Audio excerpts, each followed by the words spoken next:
the people aren't feeling the actions. The people in some parts of the country are hurting. You've got microphones. Go ask people how they feel about a 70+ cent per gallon decline in gas prices. Instead of trying to redefine recession, why not just acknowledge that most Americans are having a hard time and commit to fixing it? Our work is not done. But please do not dismiss the work that we've done thus far. It is a big mistake on your part to dismiss the actions we've taken. I want you to talk about the ports. I want you to talk about gas prices. I want you to talk about the Inflation Reduction Act. I want you to talk about what this White House is trying to do to help American families deal with these price pressures, okay? What's up, you guys? It's Steve here, and I've got some video footage you are not going to want to miss, as we just heard from White House economic advisor Jared Bernstein, who is being held accountable for the actions or lack thereof by the White House to help out the American people with the economy, inflation, a recession that they've changed the definition of, and stimulus. I'm going to get you caught up on the latest. This is your breaking news stimulus check update and stimulus package update. Now, take a look at the headlines, you guys. White House economists insist that data is inconsistent with the recession despite second quarter of negative GDP. Jared Bernstein addresses the GDP shrinking by 0.9% in the spring on America's Newsroom. Here's another one. Biden's economic advisor previously defined a recession as 2 consecutive quarters of negative growth, but they have now changed their tone, and we're going to be seeing the video footage as he's going to be saying, no, listen, we are doing a lot of things to help out America at this time, and we're getting a lot of negativity and flack, and it's just, we've done a lot, and we really need to focus on the things. And at the end, he actually says, I want you to get your microphones, and I want you to talk about this and talk about this. But the news reporter is not having it, you guys. Let me know your thoughts in the comments down below. And I know this is the sentiment of a lot of people. It's actually really sad because we have been promised and told all of these things by the White House. First, it was stimulus through the pandemic, stimulus checks, child tax credits, all of these assortment of things. Now we're seeing a recession hit. We have supply chain issues, all of these things that are unfolding.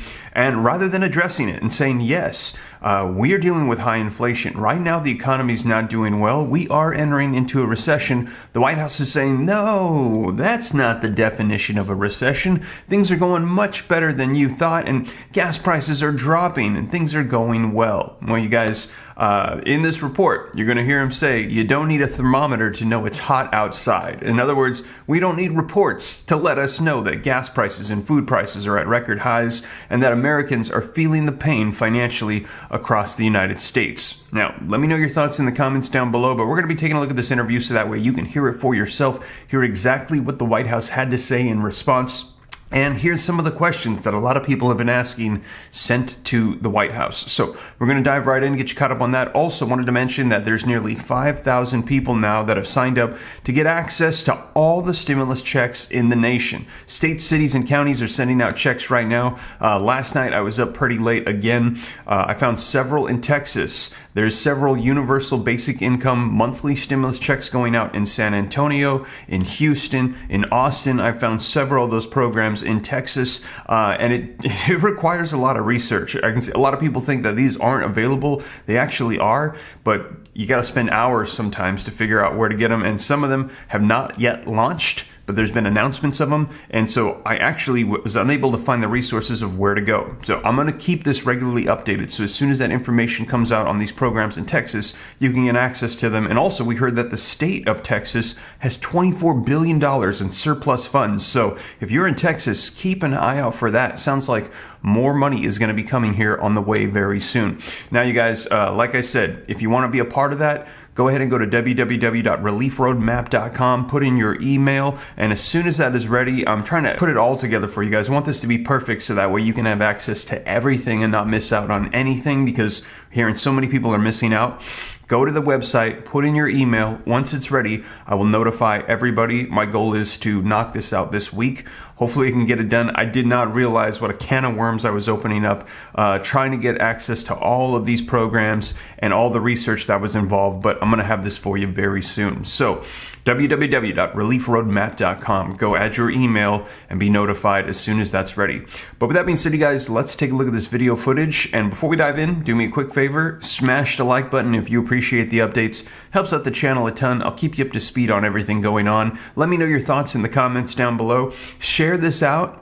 If you think it could help out other people, if this is your first time here and you want to stay up to date, it's free. Hit the subscribe button, turn on the notification bell. Any specific questions, shoot them to me in the DM on Instagram at SteveRam3. Remember, I don't have a WhatsApp. I won't ask you to contact me in the comments. If you see that, it's imposters, scammers taking my picture, claiming they're me. Please just avoid those guys. I do my best to block them. Instagram, best way to get a hold of me. And also, keep an eye out on my second channel. More content coming on there to help you out as well with growing wealth and personal finance. But with that being said, you guys, let's go ahead and take a look at this video footage. Let me know your thoughts on what the White House has to say. Thank you. White House Economic Advisor Jared Bernstein joins me now. Jared, thank you so much for coming on. We very much appreciate it. Instead of, as Peter was talking about, trying to redefine recession, why not just acknowledge that most Americans are having a hard time and commit to fixing it? Yeah, when the president talks about inflation, he very much is speaking in that spirit. He talks about the current inflation as unacceptably high. He talks about that as his #1 domestic priority. And trust me when I tell you that he dispatches his team to do all we can to help. And there's areas of the economy where we've actually seen some improvement, some help, but we have to do much more. Of course, gas prices are now down about 77 cents per gallon. Now, if you're a family with a couple of drivers, that can amount to $80 a month in savings. If you aggregate that up across families, it's about $270 million per day. It's not a victory lap, let's be clear. We've got to do much more.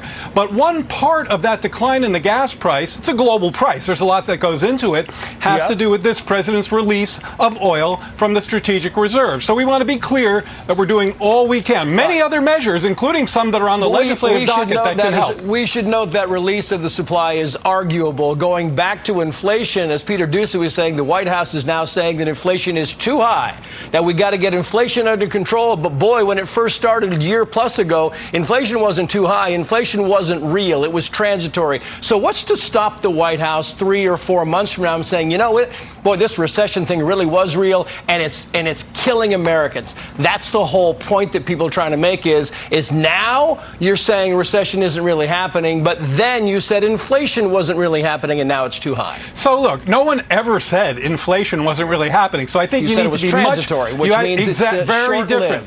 Exactly. So you have to be a lot more careful about how you're teeing this up. In fact, if you go back to January or February when we first got here, we talked about the fact that the American Rescue Plan was going to bring a little more heat back into this economy. Now, yes, we talked about inflation as something that we thought would be shorter lived than it has been, and that's in no small part because we certainly didn't see variants of the virus that are out there, and we certainly didn't see Vladimir Putin's invasion of Ukraine. Now, if you look at today's inflation numbers, or if you look at the last CPI, you will see that about half of the increase in inflation is gas and food prices. Now, that relates directly to Putin's invasion. None of that means that we can sit here and just explain this. We have to do all we can to help. But to say this White House hasn't been emphasizing the challenge to families from elevated prices is just completely inaccurate. What the American people see is the White House kind of pointing fingers, right? And it goes back to the old adage that you do not need a thermometer to walk outside and know that it is hot.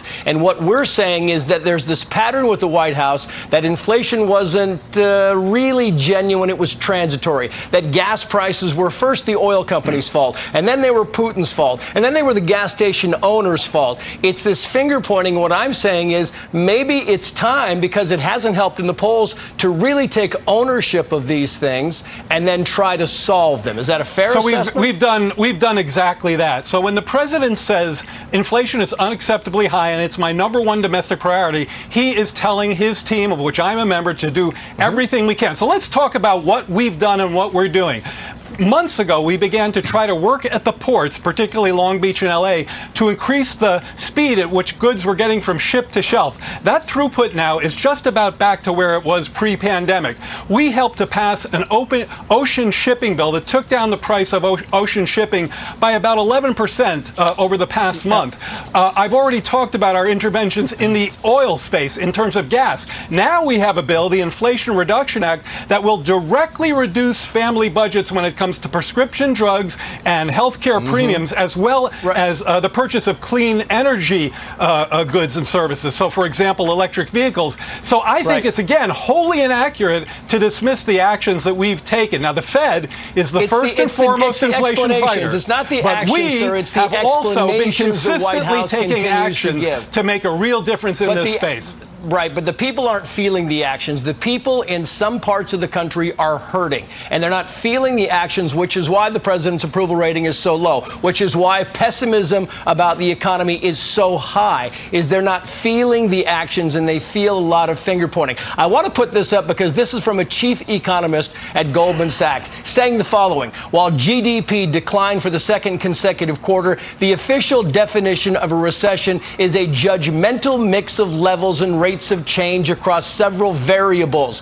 most of which continued to expand in the first half of the year. It is that kind of gobbledygook, and you can see why people are so frustrated. Your final thoughts? Yeah, no, I think that the confusion that kind of conversation generates is problematic, and it's one of the things that we've tried to come out against by talking about what really matters to this president is not what you label this or that economy, it's how families are doing. And that's why he is fighting as hard as he can to ease price pressures in all the ways I've elaborated. Now, I want you to do me one favor. You've got microphones. Go ask people how they feel about a 70+ cent per gallon decline in gas prices across this country. Ask them if that's helped them at all. Ask them if that's a bit of breathing room. But the fact that everything else is so high is killing them. That's the whole point. Is this more money is going out than is coming in? We're not taking a victory lap. Our work is not done.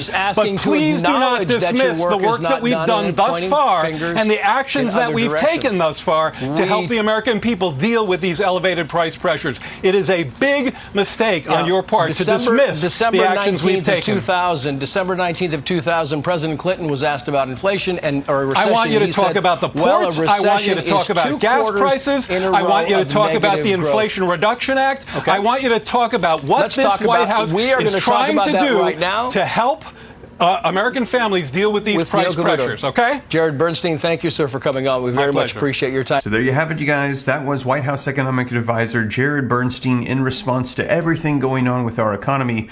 And he was asked, why are you changing the definition of a recession? Why are you gaslighting? Why are you saying everything's fine? Why not just address it? Let the American people know. We're aware of what's going on, and we're going to be doing our best to take care of the situation. Well, you saw the response there. They said that they are trying to do that, and they said that there's all these different things going on, and they just didn't expect for the Russian war to take place and for things to unfold the way they have. Let me know your thoughts, you guys. Do you agree with the White House, or do you agree with the news reporter? Whatever unfolds here, though, I will let you know, as we also know that coming up here is those midterm elections. And right now, Democrats, they're in full control of Congress. They want to stay in control, and they believe that one of the ways they're going to be able to maintain that control is to pass more provisions, more stimulus, more legislation, executive actions to get things done, to convince the American people, okay, they're getting it done, maybe we should keep them in power. Now, however, a lot of people are saying doesn't even matter at this point. Too little, too late, over a year of missed promises, and we're hearing a red wave could be coming in these midterm elections as Republicans will likely take seats in the House and the Senate and take over Congress, and then there'll be a Democratic president with a Republican Congress. In the last 2 years of his presidency, well, we're hearing, might not get a whole lot done, even less than what's happened so far. Let me know your thoughts, you guys, but I will keep you up to date every step of the way. And as always, thank you so much for joining me. If you made it this far and you haven't already, don't forget, smash the like button. If you appreciate the content, helps out the channel a ton. Leave your comments, share this out. If you want to stay up to date, hit the subscribe button, turn on the notification bell. Any specific questions, shoot them to me in the DM on Instagram at SteveRam3. Consider joining the second channel, Steve Ram Finance, and keep an eye out for that comprehensive list of all checks and all levels so you don't miss out on anything at www.reliefroadmap.com. Add your email if you haven't already. But with that being said, you guys, thank you so much for joining me, and I will catch you in the next one. Take care. God bless. This is Steve.